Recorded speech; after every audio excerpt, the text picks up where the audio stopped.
Good morning, this is the latest market news. I'm Uliana. Stock markets across Asia tumbled on Thursday, with Japan's Nikkei plunging more than 6% into bear market territory amid jitters over signs of slowing global growth and the US Federal Reserve perhaps beginning to wind down its massive bond purchases.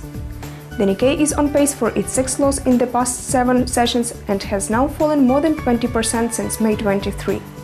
A bear market is defined as a 20% decline from a recent high. In Australia, the ASX 200 fell 0.9% to 4,684 after earlier hitting a fresh 5-month low of 4,659.9 despite a better-than-expected reading on Australia labour market as weakness in regional markets and declines on Wall Street Wednesday weighed on sentiment. In Hong Kong, the Hang Seng fell 2.7% to 20,779.85.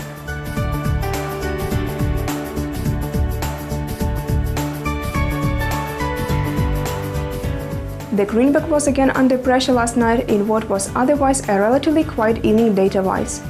The strength in yen and the euro continued to provide the catalyst for selling of the greenback as the US unit came under pressure against most of its counterparts. The US dollar's decline against the yen also weighed on Japanese stocks, analysts said.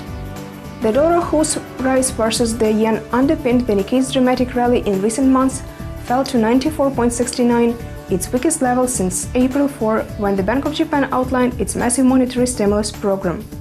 It has now lost more than 7% against the yen since May 22, when it reached 103.72, its highest level since October 2008.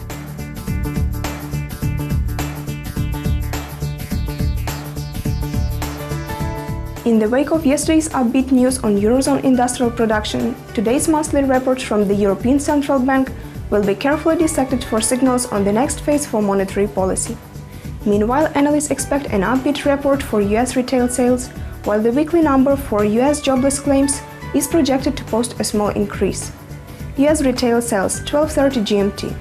Consumer spending has been wobbly in recent months, including the first outright drop in retail sales in March for the first time since last October. April mounted a rebound, albeit a mild one, with retail spending edging higher by just 0.1%. Economists expect a favorable number in today's May report. The consensus forecast sees a 0.5% increase.